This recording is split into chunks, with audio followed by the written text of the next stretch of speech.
हमारे कैंप और उसका कैंप का सामान यहाँ रखा हुआ था, तो पुलिस ने जो है वो सामान उठाया और उस कैंप के सामान के पास मौजूद जो तलबा थे उन पर बदतरीन तशद्दुद किया, लाठी चार्ज किया।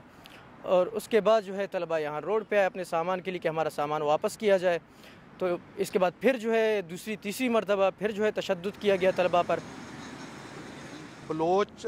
स्टूडेंट्स काउंसिल के जो अरकान हैं वो गुज़श्ता एक हफ़्ते से धरना दिए हुए हैं, और धरना देने का उनका मकसद ये है कि कायद-ए-आज़म यूनिवर्सिटी के एक तालिब इल्म अब्दुल हफीज़ बलोच, उनकी बाज़याबी के लिए इन्होंने एहतजाजी धरना दिया हुआ है।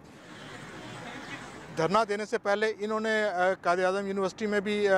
कैंप लगाए, पुरअमन मार्च भी किया, लेकिन उसका कोई फ़ायदा नहीं हुआ।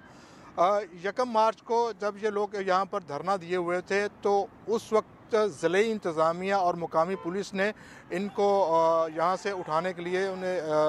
तशद्दुद का मुज़ाहरा किया और उन पर लाठी चार्ज भी किया, जिसकी वीडियोज़ जो हैं वो सोशल मीडिया पर भी मौजूद हैं। गर्चे के इस्लामाबाद पुलिस ने इनके ख़िलाफ़ मुकदमा दर्ज कर लिया, लेकिन इस्लामाबाद हाई कोर्ट के चीफ जस्टिस ने इस मामले पर जो दरख्वास्त आई थी उसका नोटिस लेते हुए ज़िले इंतज़ामिया और पुलिस को इस वाक़े में जितने भी लोगों को नामज़द किया गया है उनकी गिरफ़्तारी से पुलिस को रोक दिया है। इस वक्त हमारे साथ मौजूद हैं कायद-ए-आज़म यूनिवर्सिटी के तालिब इल्म हबीब साहब। हमारे इंतहाई 2 सिंपल मुतालिबात हैं। पहला यही है कि हफीज़ बलोच को बाज़याब किया जाए, अगर कोई उसके ख़िलाफ़ इल्ज़ामात हैं तो अदालत में पेश किया जाए और जो है आईन और कानून के मुताबिक कार्रवाई की जाए। दूसरा ये है कि यहाँ बलोच स्टूडेंट्स की जो प्रोफाइलिंग की जा रही है, उन्हें जो हरास किया जा रहा है यूनिवर्सिटी कैंपसेस में,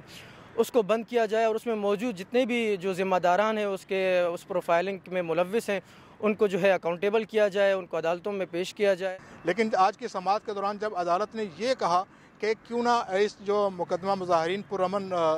लोगों के ख़िलाफ़ जो आप लोगों ने जो मुकदमा दर्ज किया है इसको खारिज कर दिया जाए और उन लोगों के ख़िलाफ़ मुकदमा दर्ज किया जाए जिन्होंने इनकी आवाज़ दबाने की कोशिश की है,